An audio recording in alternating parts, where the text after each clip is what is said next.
Over the years, there has been many top talents that have come through Hell End and excelled for Arsenal and other teams. But quite possibly one of the most exciting prospects right now in the whole of world football is Nwaneri, who signed a professional deal with Arsenal to keep him at the club for many years to come. But who is he and why is he touted to be the next big thing? Well, let's get into it. Now, Nwaneri is probably someone that we all know. Obviously made his debut for Arsenal at the age of 15 last season, being the youngest ever player to ever play in the Premier League, and we've seen him this season when he came on against West Ham, and he has been on the bench in numerous amounts of other games. Now, Nwaneri joined Arsenal at the age of just 9 years old, but by the age of 14 he was already playing for the under 18 side, being touted to be very good at such a young age. He predominantly plays as a midfielder, being quite proficient at playing in attacking midfield, but also very good as an 8 centre midfield role. And at an early age he had a brilliant capacity to receive and dribble with the ball at his feet, while also contributing defensively, and this is why he can be played in numerous amounts of roles. He's a very good player with the ball and loves running at players. He has brilliant dribbling ability and often can go past many players in the midfield or wide as well, being played on the wing sometimes at his young day. Now, he has really excelled at Arsenal and really gone up the team's youth system very quickly. At the start of the 22-23 season he was actually still playing for the under 18s, obviously being 15 around the years of that time, but he was quickly advanced to the club's under 21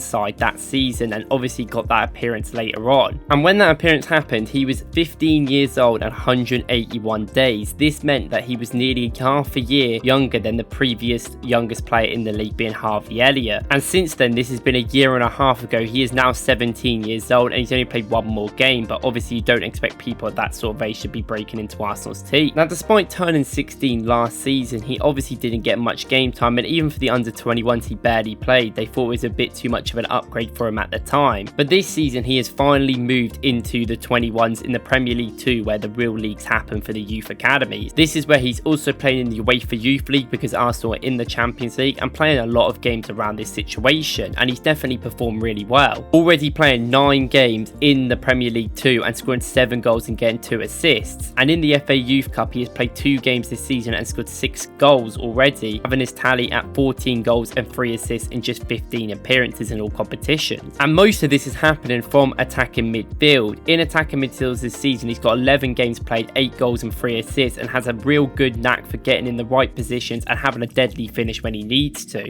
And quite funny, the only game he played centre forward in this season, Arsenal won 7-1 against Cruz under 18s, and he scored 5 goals, so maybe he could play in that role as well, but he was obviously playing against a weaker opponent. And while he's also played in centre mid and out and right wing, he's definitely first to play in that attacking midfield role, and he hasn't played as much games as you probably expect him to, because he's often been in Arsenal's first team squad in most games, sitting on the bench, being with the team and not really being able to play for the under 21s or Premier League second side. This has obviously meant that this season the hype has still continued, at least in the Arsenal camp, and a lot of people expect him to really push into the team in the next few years and be one of the main people. And I think one of the reasons why he really stands out in these games is because he does just dictate the play. He is playing an under 21s level, or even higher. Some people are a lot older than that and could be even into their 30s playing in these Premier League 2 games. And at just 16 years old and 17 years old now, he has become a real proven player in Arsenal's team. He picks up the ball from deep sometimes and loves running with it, but he's often very smart with the ball and is always looking up for the players to run through. He's always creating space for the other midfielders and the winger, so the winger could get on a 1v1, which obviously is exactly what Arsenal want to do.